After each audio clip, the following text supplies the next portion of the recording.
तनख्वाह। शुभम माँ की हालत देखकर परेशान हुआ जा रहा था। अभी 2 महीने तो गुजरे थे पिताजी को गुजरे हुए, और 2 महीने में ही लगता था माँ एकदम सूख गई है। शुभम किसी तरह चाहता था कि माँ नॉर्मल जिंदगी में वापस लौट आए, पिताजी के यादों से बाहर, ताकि उनका जीना आसान हो जाए। जाने वाले चले जाते हैं, लेकिन उनके साथ इस तरह जुड़े रहना जीना मुश्किल कर देता है। अंततः उन यादों से बाहर ही आना बेहतर होता है। शुभम को माँ की गुम हुई मुस्कान वापस लौटाने की फिक्र खाए जा रही थी। सुबह शायद माँ को कोई काम था। अंततः उसने शुभम से 300 रुपये मांगे। शुभम ने बिना सवाल किए तुरंत निकाल कर दे दिए, लेकिन पता नहीं क्यों उसे देना अच्छा नहीं लग रहा था। जब तक पिताजी थे तब तक सारे खर्च माँ करती थी, कभी उन्हें शुभम से मांगने की जरूरत नहीं पड़ती, और शुभम नहीं चाहता था कि माँ उसके आगे हाथ फैलाए। पिताजी प्राइवेट जॉब में थे, अंततः जो कमाया वह घर बनाने में और शुभम के ऊपर ही खर्चा कर दिए थे। इसलिए शुभम ने अपने मन में निश्चय किया कि इस महीने से जब भी सैलरी मिलेगी माँ के हाथों में दे दूंगा। माँ सारे घर के खर्चे को चलाएगी और माँ को मांगना भी नहीं पड़ेगा। और उसने ऐसा ही किया। 1-2 महीने तक सब ठीक ही चल रहा था, लेकिन उसकी पत्नी रेणुका को अपनी सास के आगे बार बार हाथ फैलाना अच्छा नहीं लग रहा था। अंततः वह गाये बगाए इस बात की शुभम से शिकायत करती। रेणुका शायद शुभम की मनोदशा को समझना ही नहीं चाहती थी, इसीलिए शुभम उसे समझा नहीं पा रहा था। आखिर एक दिन बात इतनी बढ़ गई, शुभम और रेणुका में इस बात को लेकर खूब झगड़ा हुआ और रेणुका उठकर मायके चली गई। माँ को इस बारे में पता भी नहीं चला कि आखिर झगड़े की वजह क्या है। 3 महीने हो चुके थे रेणुका को मायके गए हुए। शुभम रेणुका को समझाने में नाकाम रहा। फिर उसने अपने साले किशोर को एक दिन फोन किया और सारी बात बताई। किशोर ने अपने जीजा शुभम को आश्वासन दिया कि बहुत जल्दी आपकी समस्या का सॉलिड समाधान निकाल दूंगा। मायके में एक सुबह रेणुका सोकर उठी तो भाई किशोर और माँ के बीच में बहस चल रही थी। किशोर, क्या मैंने तुझे इसी दिन के लिए पाल पोस कर बड़ा किया कि आज 100 रुपये के लिए बहू के आगे गिड़गिड़ाना पड़ रहा है? क्या तुम मेरी इतनी छोटी छोटी जरूरतें भी नहीं पूरी कर सकते? देखो माँ, मैं नहीं चाहता कि मेरी पत्नी भी मुझे छोड़कर चली जाए। अंततः आपको शोभा से मांगना पड़ेंगे। मेरी तनख्वाह की मालकिन मेरी पत्नी ही रहेगी। कहकर किशोर उठकर चला गया। लेकिन रेणुका को अपने भाई की बात बहुत बुरी लगी और उसे अपनी गलती का एहसास होने लगा कि मैंने भी तो यही किया। रेणुका अपनी माँ को आश्वासन देने लगी तो उसकी माँ बिफर पड़ी।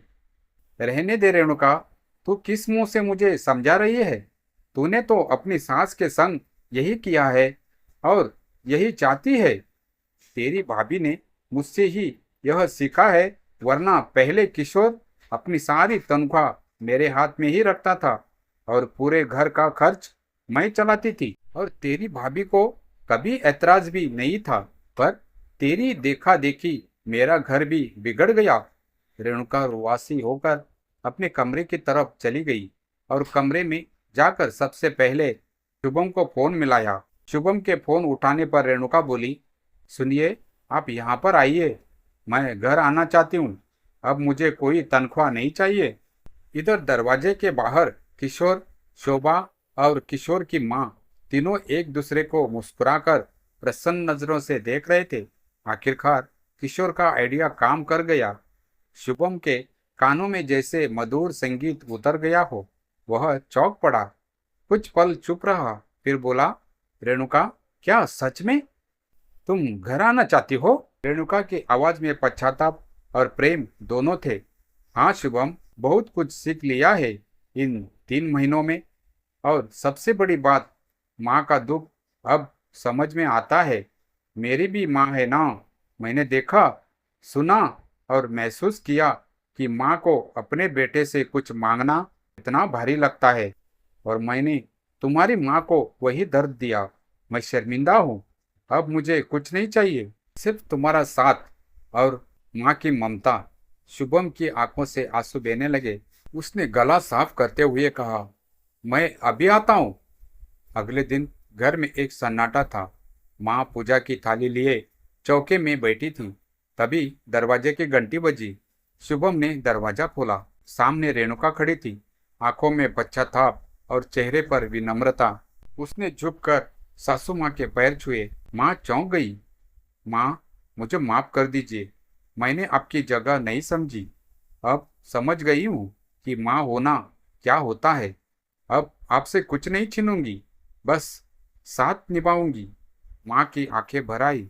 उन्होंने रेणुका को गले से लगा लिया। बेटी लौट आई, अब घर पूरा हो जाएगा। शुभम कुछ दूरी से यह दृश्य देख रहा था और उसकी आंखें भीग गई थी। माँ की मुस्कान लौट आई थी, वही मुस्कान जिसके लिए वह 2 महीने से बेचैन था। उसी शाम शुभम ने तनख्वाह के पैसों का लिफाफा माँ को पकड़ाया। माँ मुस्कुराई और बोले, अब ये तुम्हारी पत्नी के हाथ में दे दो। अब वह समझ चुकी है, मुझे अब सिर्फ तुम्हारे साथ की जरूरत है। शुभम ने रेणुका की ओर देखा। उसने लिफाफा नहीं लिया, बस मुस्कुरा कर बोली, नहीं माँ, अब ये घर आपका है। आप ही इस घर की दूरी है। हम तो बस आपकी परछाई में जीना चाहते हैं।